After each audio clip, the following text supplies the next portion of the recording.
ஜெபம் பண்ணுவோம். எங்களை நேசிக்கிற நல்ல பிதாவே, தர்மியான ஆசீர்வதிக்கப்பட்ட இந்த நல்ல உயிர் தழுந்த மனமகிழ்ச்சியின் கால வேளைக்காக நன்றி.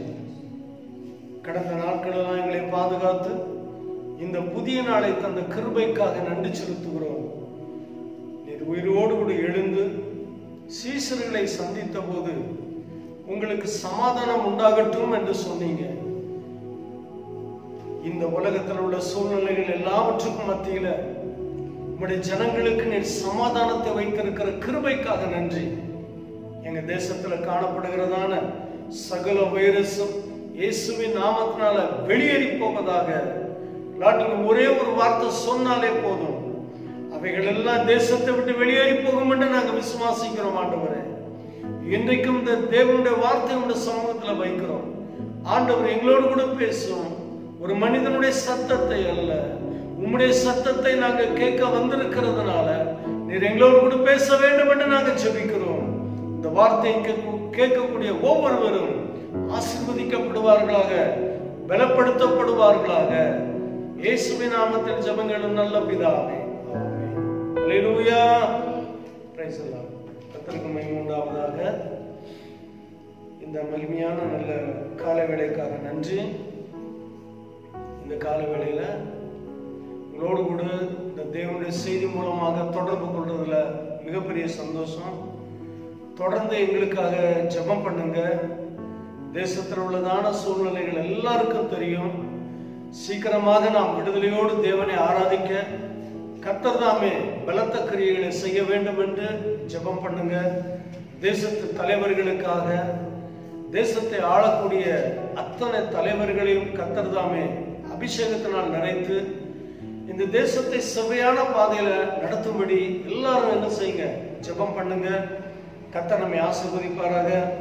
அநேக பரிசுத்தவான்கள் இந்த வைரஸ்னால பாதிக்கப்பட்டு ரொம்ப பெரிய பெரிய தேவனுடைய தாசர்கள் எல்லாம், ஊழியக்காரர்கள் எல்லாருமே கர்த்தருக்குள் நித்திரை அடைஞ்சிருக்காங்க. நிறைய செய்திகளை நீங்க கேட்டுக்கிட்டு இருக்கீங்க, உங்களுக்கு தெரியும் நான் நினைக்கிறேன். அதனால கர்த்தருடைய ஊழியர்களுக்கும் ஜனங்களுக்கும் கர்த்தர் தாமே பாதுகாப்பை உண்டு பண்ணும்படி, அவர் தம் ஊழியர்களையும் ஜனங்களையும் வேலையடைத்துக் கொள்ளும்படி ஒவ்வொரு நாளும் ஜெபம் பண்ணுங்க. கர்த்தர் நம்மை ஆசீர்வதிப்பாராக. தேவனுடைய வார்த்தைக்கு நேரம் நம்ம கடந்து போகலாம். 1 கொரிந்தியரின் புஸ்தகம் 1ஆம் அதிகாரம் 26, 27 2 வசனங்களை நம்ம வாசிக்கலாம். தேவன் எப்படிப்பட்டவர்களை தனக்கென்று தெரிந்து கொள்ளுகிறார் என்று சொல்லி அப்போஸ்தலனாகிய பவுல் தான் எழுதினதான இந்த கொரிந்து சபைக்கு அவர் அருமையாக எழுதுகிறார். ஏன் அப்படி எழுத வேண்டும் என்று சொன்னால், சபையிலேயும் சரி உலகத்திலேயும் சரி படித்தவர்கள் தான் சிறந்தவர்கள். அவர்களுக்கு தான் ஞானம் இருக்கும், மற்ற யாருக்கும் அது இருக்காது. அவர்கள் தான் ஊழியம் செய்ய முடியும், படித்தவர்கள் தான் விசுவாசியா இருக்க முடியும், ஊழியம் செய்ய முடியும் என்று அநேகர் நினைத்ததுனால அவர்களுக்கு ஒரு பதில் சொல்லும்படியாக இந்த வசனத்தை அவர் அருமையாக எடுத்து சொல்லுகிறார். வாசிக்கலாம்.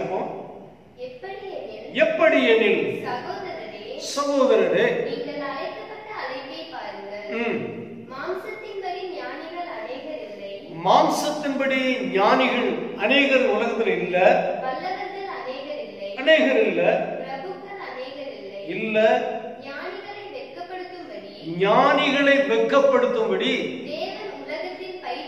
உலகத்தில் பைத்தியமானவர்களை தெரிந்து கொண்டார். யாரை வெட்கப்படுத்தும்படி? ஞானிகளை, படித்தவர்களை, அறிவு உள்ளவர்களை. அவங்க எல்லாம் என்ன நினைக்கிறாங்கன்னா, எல்லாம் நம்ம தான், நமக்கு தான் எல்லாம் தெரியும், வேற யாருக்கும் ஒன்றும் தெரியாது அப்படின்னு நினைக்கிறாங்க நிறைய பேர்.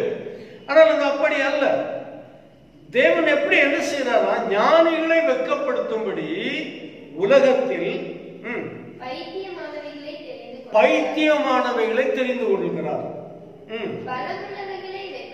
பலம் உள்ளவைகளை வெட்கப்படுத்தும்படி தேவன் பலவீனமானவைகளை தெரிந்து கொண்டார். தேவன் எப்படி தெரிந்து கொண்டார்னா, ஞானிகளை வெட்கப்படுத்தும்படி என்ன செய்யறாரு, பைத்தியமானவர்களை தெரிந்து கொள்கிறார். பலவான்களை வெட்கப்படுத்தும்படி பலவீனர்களை தெரிந்து கொள்கிறார். வேதத்துல நிறைய பேரை குறித்து வச்சு பார்க்கலாம். எப்படியெல்லாம் தேவன் தன் ஜனங்களை பயன்படுத்துகிறாரு, எப்படிப்பட்ட மக்களை தேவன் தனக்கென்று தேர்ந்தெடுக்கிறாரு என்று சொல்லியெல்லாம் வேதத்துல நிறைய ஆதாரங்கள் நமக்கு உண்டு. ஆனால் இன்றைக்கு நாம பெரிய லெவலில் நம்ம தியானிக்காதபடிக்கு சில பெண்களை குறித்து மட்டும் இன்றைக்கு நாம தியானிக்க போறோம். வேதத்துல நிறைய ஸ்திரீகள் இருந்தாலும் ஒரு 4 ஸ்திரீகளை குறித்து மட்டும் இன்னைக்கு நாம பார்க்க போறோம். முதலாவது பாருங்க, தேவன் இப்படி எல்லாம் யாரையெல்லாம் தெரிந்து கொள்ளுங்க. வாசிக்கலாம். மத்தேயு எழுதின சுவிசேஷம் 1ஆம் அதிகாரம் 3ஆம் வசனம். இஸ்ரவேலின் வம்ச வரலாறை அங்கே மத்தேயு சுட்டி காட்டிக் கொண்டே வருகிறார். இஸ்ரவேலின் வம்ச வரலாறை எழுதும் போது எப்போதுமே என்ன செய்வாங்கன்னா, பெண்களை சேர்க்க மாட்டாங்க. பெண்கள் வம்ச வரலாறுல வர முடியாது இஸ்ரவேலின் அட்டவணைப்படி. ஆனால் மத்தேயு எழுதும் போது ஒரு 4 பெண்களை குறித்து மட்டும் அட்டவணையிலே கொண்டு வருகிறார். ஏன் அவர்களை அட்டவணையில கொண்டு வர வேண்டும்? நியாயப்பிரமாணத்தின்படி அட்டவணைக்கு வரக்கூடாது.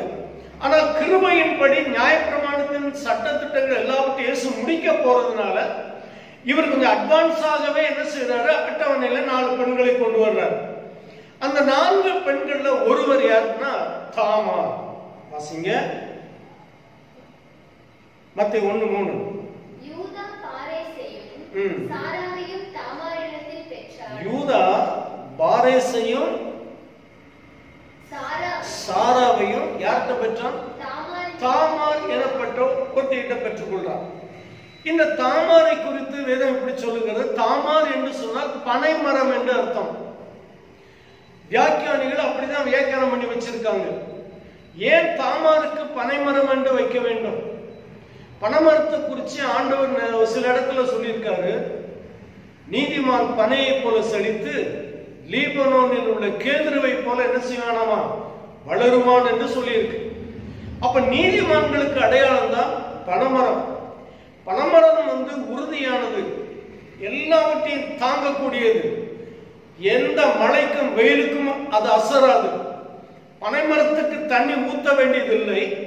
பனைமரத்துக்கு தண்ணீர் தேவைப்பட்டால் அது தன் வேரை தண்ணீர் இருக்கக்கூடிய பகுதிக்கு கொண்டு சென்று அங்கே உறிந்து கொண்டே இருக்கும். எனவே தாமாருக்கு பனைமரம் என்று வைத்ததுக்கான மெயின் காரணம், யூதாவுடைய மருமகள் தாமார் தன்னுடைய மகன் மரித்து போனபடியினால் மற்றொருவனை விவாகம் பண்ணுகிறான், விவாகம் செய்து கொடுக்கிறான்.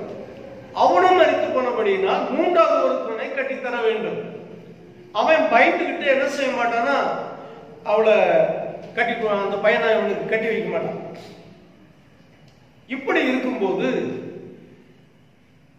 சொன்ன வார்த்தையின்படி நியாயப்பிரமாணத்தின்படி சந்ததி வர வேண்டுமே என்று சொல்லி இவ என்ன செய்யறார், வேசியின் ஆடையை தரித்துக் கொண்டு அவன் என்ன செய்யறா பாருங்க, அவன் கூட சென்றான். அவள் கர்ப்பவதி ஆனாள் என்று சொல்லப்பட்டது. வாசிக்கலாம். ஆதியாகமம் 38ஆம் அதிகாரம் 26ஆம் வசனம் வாசிங்க. ஆதியாகமம் 38:26. யூதா அவைகளை பார்த்தறிந்து என்னிலும் அவள் நீதி உள்ளவள், அவளை என் குமாரனாகிய சேராவுக்கு கொடுக்காமல் போனேனே அப்படின்னு இருக்கும். லேவியா சொல்லுங்க, எப்படி சொல்றா? என்னிலும் நீதி உள்ளவள். தாமார் முறைதவறி நடந்து கொண்டாலும் அவளை என்ன சொல்றான் பாருங்க, அவள் என்னை காட்டிலும், யூதாவாகிய என்னை காட்டிலும் நீதி உள்ளவள். யூதா என்று சொன்னால் துதி என்று அர்த்தம். துதிக்கிற சந்ததிகளை பெற்றெடுத்த அந்த யூதா என்னிலும் அவள் நீதி உள்ளவள். நீதி உள்ளவள். அவள் மரணத்தை சந்தித்தவள். சகிப்புத்தன்மை அவளுக்குள்ள இருந்தது. எப்படியாகிலும் இந்த உலகத்தில் நாம் வாழ வேண்டும் என்று சொல்லி எல்லா பாடுகளை சகித்துக் கொண்டவளாய் இருந்ததுனால, கஷ்டம் நஷ்டம் எல்லாவற்றையும் அவள் அனுபவித்ததுனால அவளுக்கு பெயர் பனைமரம் என்று சொல்லி வியாக்கியானம் பண்ணியிருக்காங்க. ஆக மரணத்தை சந்தித்து மரணத்தின் பிடியிலிருந்து அவ வெளியே வந்திருக்கிறார். மரணம் மனுஷனுடைய இருதயத்தை வேதனைப்படுத்தும். அது தாங்க முடியாத துன்பத்தையும் கஷ்டத்தையும் கொண்டு வரும்.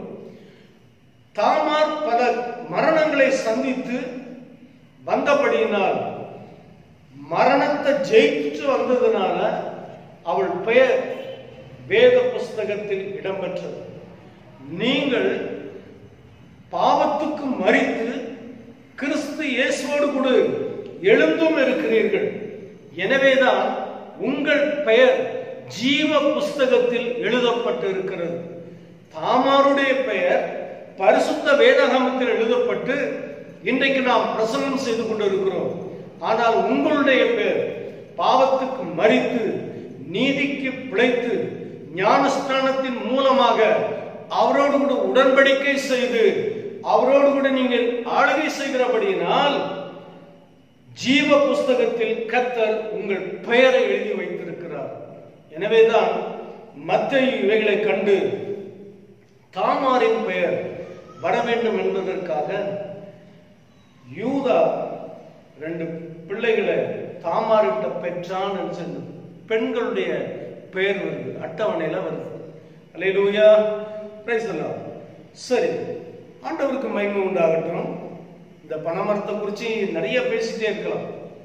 பனைமரம் மட்டும் ஒரு வீட்டில் ஒரு 2 பனைமரம் இருந்துச்சுன்னா ஒரு வீடே கட்ட முடியும்.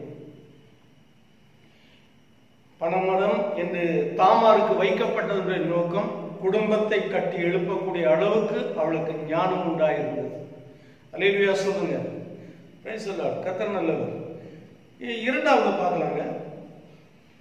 அதே மத்தேயு எழுதின சுவிசேஷம் 1ஆம் அதிகாரம் 5ஆம் வசனம். 1:5. சல்மோன் போவாசை ராகாபினிடத்தில் பெற்றார். இரண்டாவது ஒரு ஸ்திரீ. இவங்க யார் தெரியுமா? ஒரு வேசி. பாருங்க, தேவன் எப்படி எல்லாம் ஆட்களை இணைக்கிறார் பாருங்க. முதலாவது பார்த்தோம் தாமார், இரண்டாவது பார்க்கிறோம் ராகா. இவள் எங்க குடியிருந்தான? எரிகோவின் அலங்கத்தில் குடியிருந்தாள். இவளுடைய வேலை என்ன? வேசி என்று பேர் இவளுக்கு. வேசியாக இருந்தாலும் அந்த ராகாப்னா அதுக்கு மீனிங் என்ன தெரியுங்களா? விசாலம் என்று அர்த்தம். பாவமான வேலைதான், தேவனுக்கு விரோதமானதுதான். ஆனால் இருதயத்தில் விசாலம் இருந்தது. இருதயத்தில் தேவனுக்கு இடம் இருந்தது. தேவனுடைய வேவுக்காரர்கள் ஊழியக்காரர்களுக்கு இடம் இருந்துச்சு. எனவேதான் அந்த ராகாப்பை இரண்டாவதாக அவர் கொண்டு வருவதா பார்க்கலாம். வாசிங்க, யோசுவா 2ஆம் அதிகாரம் 1ஆம் வசனம். நூனின் குமாரனாகிய யோசுவா சித்தீமிலிருந்து வேவுகாரராகிய 2 மனுஷரை ரகசியமாய் வேவு பார்க்கும்படி அனுப்பி, நீங்கள் போய் தேசத்தையும் எரிகோவையும் பார்த்து வாருங்கள் என்றார்.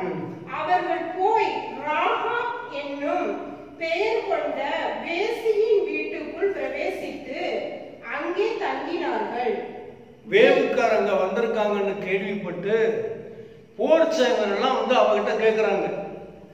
அவன் என்ன பண்ணா தெரியுமா? எப்படி பாருங்க, கர்த்தருடைய ஊழியக்காரனை கனப்படுத்தினீங்கன்னா உங்களுக்கு நிறைய ஆசீர்வாதம் உண்டுதான்.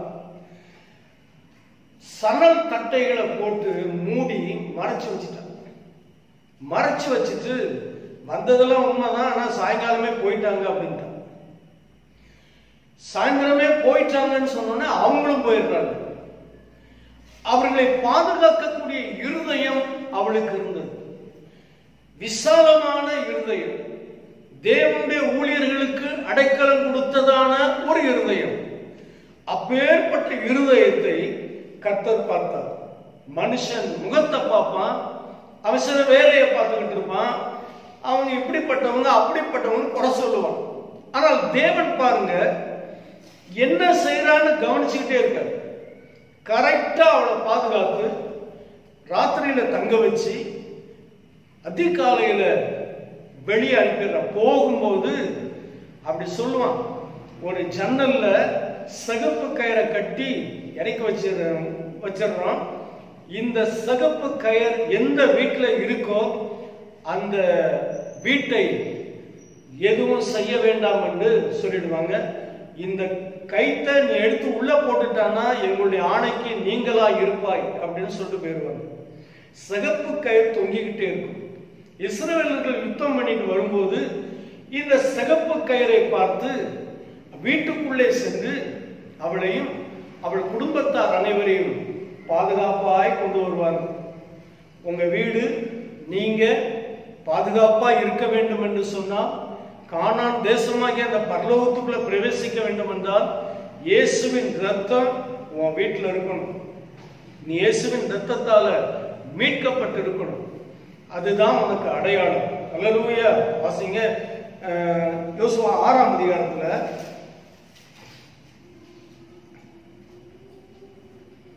6:22. யோசுவா தேசத்தை வேவு பார்த்து 2 புருஷரை நோக்கி, நீங்கள் அந்த வேசியின் வீட்டிலே போய் நீங்கள் அவளுக்கு ஆணையிட்டபடி உடன்படிக்கை செய்தபடி அந்த ஸ்திரீயையும் அவளுக்கு உண்டான யாவையும் அங்கே இருந்து வெளியே கொண்டு வாருங்கள் என்றான். அப்பொழுது வேவுக்காரனான அந்த வாலிபர் உள்ளே போய் ராகாவையும் அவள் தகப்பனையும் அவள் தாயையும் சகோதரர்களையும் அவளுக்குள்ள யாவையும் அவள் குடும்பத்தார் அனைவரையும் வெளியே அழைத்து கொண்டு வந்து அவர்களை இஸ்ரவேல் பாளையத்துக்கு புறம்பே இருக்கும்படி பண்ணினார். இஸ்ரவேலின் பாளையத்துக்கு புறம்பே இருக்கும்படி பண்ணினார்கள். பாளையத்துக்கு வெளியே, அவுட் ஆஃப் ஸ்டேஷன், வெளியே. இஸ்ரவேல் குடியிருக்கிற இடத்துல நீ இருக்க வேண்டாம். நீ எங்களுக்கு உதவி செய்ததுனால, எங்களை பாதுகாத்ததுனால நாங்க உன்னை என்ன செய்யறோம், எங்க பக்கத்திலேயே வச்சுக்கிறோம் என்று சொல்லி பாளையத்துக்கு புறம்பே அவளை வைத்த போது, அங்கேதானே மத்தேயுல நம்ம வாசிக்கிறோம் பாத்தீங்களா, அந்த 1ஆம் அதிகாரத்துல அந்த வசனத்தை மறுபடியும் வாசிக்கலாம். 1:5. சல்மான் போவாசை ராகாவினிடத்தில் பெற்றான். சல்மான் என்பவன் யாருகிட்ட பெற்றுக்கிட்டான்? ராகாப் எனப்பட்ட அந்த வேசின்னு சொல்றோம் பாருங்க, அவகிட்ட சல்மான் என்பவன் பிரவேசித்து போவாசை பெற்றான். போவாஸ் யாரை பெற்றான்? ஓபேதை ரூத்துவினிடத்தில் பெற்றான். ஓபேதை யார்கிட்ட பெற்றான்? ரூத்து கிட்ட பெற்றான். சரி, ரைட். ரூத்து நம்ம அடுத்து ரூத்தை பார்த்துக்கலாம். ஆக இரண்டாவது ஸ்திரீயின் பெயர் என்ன தெரியுமா? ராகா. இவள் மரணத்தை சந்தித்ததாக சொல்லப்படவில்லை. ஆனால் அவளுடைய இருதயத்தை கர்த்தர் பார்த்தபோது தேவனுக்கும் தேவனுடைய ஊழியர்களுக்கும் விசாலமான ஒரு இருதயத்தை அவள் வைத்திருந்ததுனால பாளையத்துக்கு புறம்பே இருந்து அங்கே ஒரு பரிசுத்த ரித்து மூலமாக ஒரு ஸ்திரீயினிடத்தில் பிரவேசிக்கும்படி போவாசை பெற்றெடுக்க கர்த்தர் கிருபை செய்தார். அல்லேலூயா சொல்லுங்க. ஆக இரண்டாவது நபரும் முறையில்லாத ஒரு வாழ்க்கை தான். முதல்ல ஒருத்தியை பார்த்தோம், அவளும் பாத சரியில்லாமல் பிள்ளைகளை பெற்றுக் கொண்டவள் தான். ஆனால் தேவனுடைய அட்டவணையில் அவளுடைய பெயர் எழுதப்பட்டிருக்கு. உங்களுடைய பெயர் எழுதப்படுவதற்கு ஒரே ஒரு காரணம், உங்களுடைய நீதியினால் அல்ல, சுய ஞானத்தினால் அல்ல. தேவன் உங்களுடைய இருதயத்தை பார்த்து அதுக்கு தக்கவாறு தான் ஜீவ புஸ்தகத்தில் உங்களுடைய பெயரை கர்த்தர் எழுத வைக்கிறார். அல்லேலூயா, பிரைஸ் தி லார்ட். மூன்றாவது ரூத். மத்தேயு 1:5 மறுபடியும் வாசிக்கலாம். சல்மான் போவாசை ராகாவினிடத்தில் பெற்றான். போவாஸ் ஓபேதை ரூத்துவினிடத்தில் பெற்றான். போவாஸ் ஓபேதை யார்கிட்ட பெற்றான்? ரூத்துனிடத்துல பெற்றான். இது மூணாவது ஒரு சகோதரி. இவங்க ரூத்துனா என்னன்னா சிநேகிதி என்று அர்த்தம். சிநேகிதி அப்படின்னு அவளுக்கு ஒரு பெயர் கொடுக்கப்பட்டிருக்கு. அவளுடைய இருதயமானது மோவாப் தேசத்தை விட்டு வரும்போது மோவாப்பை அங்கே வைத்துவிட்டு ஒரு சிநேகிதியை போல் தன் மாமியோடு கூட வைராக்கியமாக இருந்து பெத்லெஹேமுக்குள்ள அவள் நுழைந்தாள். பெத்லெஹேமுக்கு வந்தபோது அங்க நகோமி என்ன சொல்றா தெரியுங்களா? அவளுக்கு ஒரு ஏற்ற துணையை தேடணும் அப்படின்னு சொல்லி ஒரு துணையை தேடுறாங்க. எனக்கு அன்பார்ந்தவர்களே, இந்த ரூத்து பத்தி நான் நிறைய பேச முடியும். ஆனா நான் சும்மா ஷார்ட்டா கொஞ்சமா உங்களுக்கு நான் சொல்லித்தரேன். இந்த ரூத் தன் மாமியாரோடு கூட இருக்கும்போது மரணம் தான் என்ன செய்யணும், உங்களை விட்டு பிரிக்கணும். மரணமே இல்லாமல் வேற ஒன்று நம்மளை என்ன செய்யக்கூடாது, பிரிக்க கூடாது என்று சொல்லி வைராக்கியமா கிறிஸ்துவுக்காக ஆண்டவருக்காக நிற்கிறத ஆண்டவர் பார்த்தார். இன்னைக்கு நிறைய பெண்கள் வைராக்கியமா இருப்பது போல பேசுவாங்க, ஆனால் அவர்களுக்குள் வைராக்கியம் இருக்காது. தேவனை விட்டுவிட்டு அந்நிய தேவர்களை வணங்க சென்று விடுவார்கள். ரூத்தின் சகோதரி அந்நிய தெய்வத்தை வணங்குவதற்கு திரும்பி போய்விட்டார். அப்போது உன் சகோதரி போயிட்டார், நீயும் போயிடுன்னு சொல்லும் போது அதை பத்தி பேச வேண்டாம், நான் செத்தாலும் உன்னோடு கூட தான் இருப்பேன், நீ எங்க அடக்கம் செய்யப்படுகிறோ அங்கேதான் நான் அடக்கம் பண்ணப்படுவேன் என்று சொல்லி வைராக்கியத்தை வெளிப்படுத்தினார். ஆண்டவருக்கென்று வைராக்கியமாய் வாழ வேண்டும் என்கிற ஒரு உறுதி ரூத்துக்குள் இருந்தபடியினால் ரூத்துக்கு தேவன் சகாயம் செய்யும்படி தீர்மானம் பண்ணினார். அல்லேலூயா, பிரைஸ் தி லார்ட். ஆகையால் சிநேகிதி என்று சொன்னால அதாவது எல்லாருக்குமே அவங்க சிநேகிதி, இவங்க ரொம்ப நல்லவங்க, எனக்கு ரொம்ப தெரிஞ்சவங்க, இவங்களுடைய சிநேகிதி அப்படிலாம் நம்ம சொல்றோம். அந்த மாதிரி ரூத் என்று சொன்னால் சிநேகிதி என்று அர்த்தம். இந்த சிநேகிதியாகிய ரூத் என்ன செய்யறா பாருங்க, வாசிக்க ரூத்தின் சரித்திரம் 2ஆம் அதிகாரம் 12ஆம் வசனம். உன் செய்கைக்கு தக்க பலனை உனக்கு கட்டளையிடுவாராக.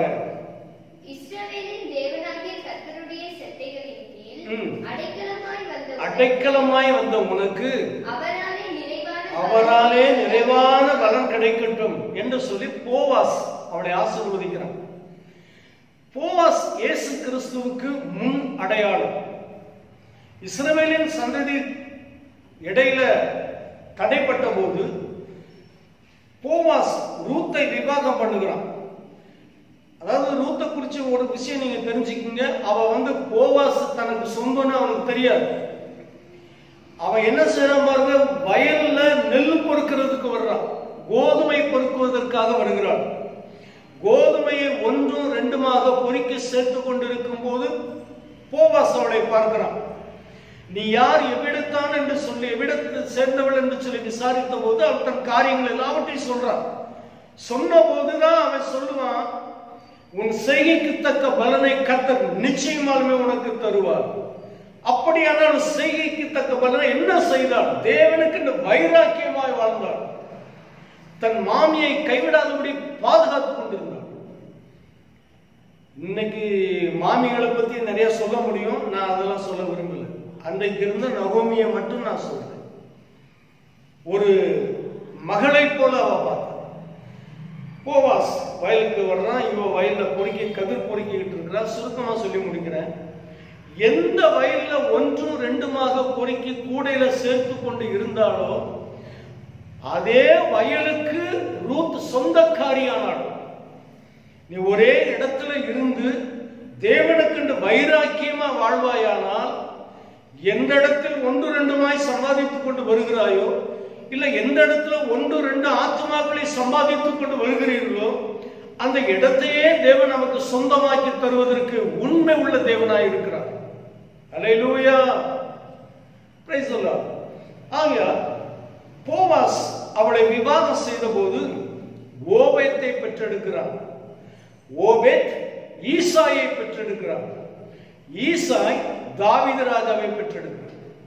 தாவீது ராஜா அதற்கப்புறம் பத்சேபாள் கிட்ட சாலமோனை பெற்றெடுத்தார். அல்லேலூயா சொல்லுங்க, அல்லேலூயா, பிரைஸ் தி லார்ட். நீங்க இன்னைக்கு ரூத்தை போல ஒருவேளை காணப்படலாம். நெருக்கத்திலையும் கஷ்டத்திலையும் வாழ்ந்துட்டு இருக்கலாம். என்னடா செய்யறது, நம்ம வாழ்க்கை இப்படி ஆயிப்போச்சேன்னு நினைக்கலாம். ஒன்றுக்கும் கவலைப்படாதே, என் ஆண்டவர் உன் இருதயத்தை பார்க்கிறார். தேவனுக்கென்று வைராக்கியமா வாழ்ந்தபடியினால், வைராக்கியமா வாழ்றதுனால நிச்சயமாலுமே உன் செய்கைக்கு தக்க பலனை ரூத்துக்கு கொடுத்தது போல உனக்கும் தந்து தேசத்தில் ஆசீர்வதிக்கப்பட்டிருப்பாய். அல்லேலூயா. இவ பேரு, இவ ஒரு மோவாபிய ஸ்திரீ. இஸ்ரவேலர்களுக்கு அவளுக்கு சம்பந்தம் கிடையாது. மோவாபியர்கள் 7ஆம் தலைமுறை வரைக்கும் பரிசுத்த ஸ்தலத்துக்குள்ள பிரவேசிக்க கூடாது. ஒரு சாபமான சந்ததியிலிருந்து அவளை கர்த்தர் தேர்ந்தெடுத்தார். ஒருவேளை உன்னுடைய வாழ்க்கையில் ஒருவேளை இந்த சாபமான சூழ்நிலையில இருந்து நீ இயேசுவால் கொண்டு வரப்பட்டிருக்கலாம். ஒருவேளை நீ கஷ்டப்பட்டிருக்கலாம். எல்லாராலும் நீங்க புறக்கணிக்கப்பட்ட மக்களாக கூட இருக்கலாம். ஆனால் இயேசு உன்னை புறக்கணிக்கிறவர் அல்ல. அவருடைய கண்கள் உன்னுடைய ஜாதியையோ செல்வத்தையோ நிலங்களையோ பார்ப்பது அல்ல, இருதயத்தை கர்த்தர் பார்க்கிறார். உன்னுடைய வாழ்க்கையில மிகப்பெரிய அற்புதத்தை ஆண்டவர் உனக்கு செய்ய போகிறார் என்பது நிச்சயமாலுமே உறுதி. அல்லேலூயா சொல்லுங்க. அடுத்து வாசிங்க மத்தேயு 1:6. ஈசாய் தாவீது ராஜாவை பெற்றான். தாவீது ராஜா உரியாவின் மனைவியாரிடத்தில் சாலமோனை பெற்றான். இவங்க ஒரு காரியம், இவங்க 3 பேரை குறிச்சு அருமையா என்ன செய்யப்பட்டிருக்கு, இன்னாருடைய மனைவி இன்னாருடைய இப்படி இப்படின்னு வருது. ஆனா அந்த பட்சேபாளுக்கு மட்டும் அந்த பேர் வரல. பட்சேபாள் என்று சொன்னால் ஆணையின் மகள் என்று அர்த்தம், உடன்படிக்கையின் மகள் என்று அர்த்தம். எப்படி அதை கொண்டு வராங்க பாருங்க. மத்தேயு சுவிசேஷத்துல எழுதுனதான அந்த இயேசுனுடைய சீசனாகிய மத்தேயு எப்படி கொண்டு வராரு. ஊரியா என்னப்பட்ட ஒரு தளபதிக்கு மனைவியா இருந்தவளிடத்தில் அவன் அதை பெற்றான். சுட்டி காட்டுறான் பாருங்க. இது இவனுடைய மனைவி அல்ல, வேறொருத்தனுடைய மனைவி. தாவீதால் கொல்லப்பட்டான். அதற்கு பின்பு அவன் மனைவியை எடுத்துக்கொண்டதுனால அவன் பேரை எழுதுறதுக்கு விருப்பம் இல்லாம ஊரியாவுக்கு மனைவியா இருந்தவளிடத்தில் சாலமோனை பெற்றான். சரி, வாழ்க்கை தரம் அப்படி ஆகி போனாலும் பட்சேபாளுக்கு ஒரு சிந்தனை இருந்தது. முதல் குழந்தை இறந்து போச்சு. முதல் குழந்தை இறந்த போது தாவீது ரொம்ப வேதனைப்பட்டான். பிள்ளை செத்து போயிற்றோ என்று கேட்பான். செத்து போயிட்டுன்னு சொன்ன குளிச்சுட்டு என்ன செய்வார்னா சாப்பாடு கேட்பார். நல்லா அவருக்கு முன்னாடி வச்சப்ப எல்லாம் பயங்கரமா சாப்பிடுவார். வேலைக்காரன் கேட்பான் அவனை பார்த்து, ஐயா உயிரோடு இருக்கும்போது புள்ள பொழைக்குமா பொழைக்குமா பொழைக்குமான்னு படுத்து கிடந்து உபவாசம் பண்ணி அழுதுகிட்டு புள்ள செத்து போச்சு, இப்ப நீ இப்படி அசனம் பண்றது நியாயமான ஒரு கேள்வி கேட்டான். அதுக்கு தாவீது சொன்னான், பிள்ளை உயிரோடு இருக்கும்போது ஒருவேளை பிழைக்குமோ என்று சொல்லி நான் விழுந்து கிடந்தேன். ஆனால் இப்போது பிள்ளை செத்து போயிட்டு இனி நான் அந்த பிள்ளைகிட்ட போவேனே தவிர அது என்கிட்ட வராது. எனவே நான் குளிச்சுட்டு சாப்பாடு சாப்பிட்டுட்டு இருக்கேன். அது ஒரு குழந்தை போனதுனால அவங்க குடும்பத்துக்குள்ள ரொம்ப வேதனை. தேவன் சும்மா விடல. அடுத்து ஒரு கர்ப்பம் தெரிவிச்ச போது சாலமோனை பெற்றெடுக்கிறாங்க. சாலமோனை பெற்றெடுத்த போது கர்த்தர் அவனிடத்தில் அன்பாய் இருந்தார். தேவன் அவனிடத்தில் அன்பாய் இருந்தார். அன்பாய் இருந்தது மட்டுமல்ல, பெரியவர்களாகும் போது அதோனியா என்ன செய்யறான் பாருங்க. அவனுடைய சகோதரன் ராஜாவானேன் என்று சொல்றான். அங்க பெரிய தளபதிகள் அது இதெல்லாம் செஞ்சு பயங்கரமான ஒரு பெரிய விழாவை கொண்டாடிக்கிட்டு இருக்காங்க.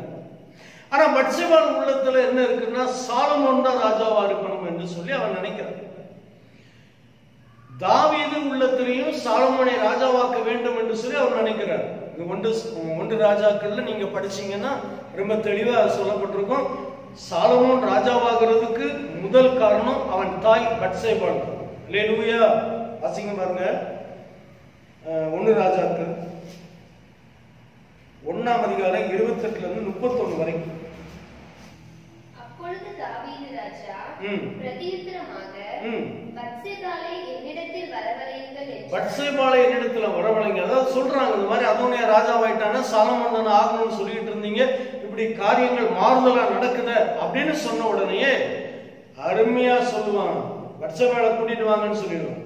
பத்சேபாளை கூட்டிட்டு வந்த உடனே பத்சேபாள் அவளை கண்ட உடனே ராஜா தன் கணவர் தான், ஆனா குனிந்து அவனை வணங்கும் போது நான் என் குமாரனாகிய சாலமோனை ராஜாவை வைப்பேன் அப்படின்னு சொல்லுவான். இவன் பத்சேபாள் வந்து சொல்லுவா, நீங்க இப்படி செய்யுங்க, இல்லைன்னா நாங்கெல்லாம் கஷ்டப்படுவோம், எங்களை அப்படி பண்ணிடுவாங்க இப்படி சொன்ன உடனே தன் மகனுக்காக பரிந்து பேசிக்கிட்டே இருந்தான். நீங்க உங்க பிள்ளைகளுக்காக எப்போதுமே ராஜாவாகி இயேசுகிட்ட என்ன பண்ணுங்க, பரிந்து பேசிக்கொண்டே இருங்க. கர்த்தர் தேசத்துல உங்க சந்ததிகளை ராஜாவை போல ராஜாத்திகளை போல கர்த்தர் உயர்த்தி வைப்பாராக. அல்லேலூயா, பிரைஸ் தி லார்ட். ஆகையால் எனக்கு பார்த்த தேவனுடைய பிள்ளைகளே, இந்த 4 பெண்களை குறிச்சு நம்ம பார்த்தோம். முதலாவது தாமார். தாமார் என்று சொன்னால் அரைமரம். இரண்டாவது ராகா, விசாலமான இருதயம் படைச்சவர். மூன்றாவது ரூத், சிநேகிதி. நாலாவது பத்சேபாள், ஆணையின் மகள், ஆணையிட்டாள். தாவீதாவிட்ட ஆணையிட்டாள். ஆணையின் மகள் என்று பேர் எடுத்த பத்சேபாள் தன் குமாரனாகிய சாலமோன் ராஜாவாகிறதுக்கு மிகப்பெரிய காரணமாயிருந்தார். உங்க வாழ்க்கையில நீங்க உங்க பிள்ளைகளுக்கு அப்படி செய்யுங்க. பாருங்க, 4 பேருடைய பெயரும் வேதத்துல இடம்பெற்று போச்சு. வேற எந்த ஸ்திரீயுடைய பேரும் அட்டவணையில வரல. ஆனா இவங்களுடைய பெயர் வந்திருக்கிறது என்று சொன்னால் உலகத்துல இழிவானவர்கள், பலவீனமானவர்கள், மிகவும் பாதிக்கப்பட்டவர்கள், அவமானப்படுத்தப்பட்டவர்கள், நிந்திக்கப்பட்டவர்கள், கேவலப்படுத்தப்பட்டவர்கள், வேசி என்று பெயர் பெற்றவர்கள், செய்யாத குற்றத்தை செய்ததாக அனுபவித்தவர்கள், அவர்களை தேவன் தெரிந்து கொண்டு பரிசுத்த வேதாகமத்தில் பெயர் இடம்பெறும்படி கர்த்தர் வைத்திருக்கிறாரே. இயேசு கிறிஸ்து உனக்காக கல்வாரியில தன் இரத்தத்தை சிந்து உன் பாவங்களை மன்னித்து உன்னை பரிசுத்தமாக்கி உன்னை அவருடைய அபிஷேகத்தினால் நிறைத்து உன்னை இதுவரைக்கும் வழிநடத்தி கொண்டு வந்திருக்கிறார. வந்து ஜீவ புஸ்தகத்தில் உடைய பெயரை வெளியே வைத்திருக்கிறார. அதை காட்டிலும் நீங்கள் மேன்மை உள்ளவர்கள் அல்லவா? ஆகையால் நீங்கள் கர்த்தருடையவர்கள். உங்களுடைய பலவீனத்தை பார்க்காதீங்க, உங்களுடைய சூழ்நிலையை பார்க்காதீங்க, ஆண்டவரை மட்டும் பாருங்க. இந்த 4 பெண்களுமே எப்படிப்பட்டவங்கிறது உங்களுக்கு நான் சொல்லி இருக்கிறேன். அவங்க அவங்களுடைய சூழ்நிலையை பார்க்கல, எதையும் செய்யல. தேவன் அவர்களை எடுத்து பயன்படுத்தி ஆசீர்வதித்தார். உங்களை எடுத்து பயன்படுத்தி ஆசீர்வதிப்பாராக.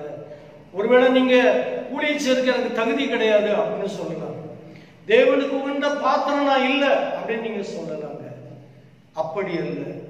தேவன் பலவான்களை வெட்கப்படுத்தும்படி பலவீனமான உன்னை கர்த்தர் தெரிந்து கொண்டார். Thank you Jesus. ஞானிகளை வெட்கப்படுத்தும்படி உலகத்தில் பைத்தியமானவர்கள் எல்லாம் தேவன் தெரிந்து கொண்டு தேசத்துல வல்லமையை எடுத்து பயன்படுத்தலையா? கர்த்தர் உங்களை பயன்படுத்தி ஆசீர்வதிக்கலையா? நிச்சயமாலுமே கர்த்தர் உங்களையும் அப்படி ஆசீர்வதிப்பாராக. கண்களை மூடி நம்ம ஜெபம் பண்ணுவோம். எங்களை நேசிக்கிற நல்ல பிதாவே, இந்த அருமையான ஆசீர்வதிக்கப்பட்ட நல்ல வேலைக்காக நன்றி. இந்த வேளையில நாங்கள் 4 ஸ்திரீகளை குறித்து மத்திய 1ஆம் அதிகாரத்துல இருந்து நாங்கள் சற்றே தியானிக்கும்படி உதவி செய்ததற்காக நன்றி.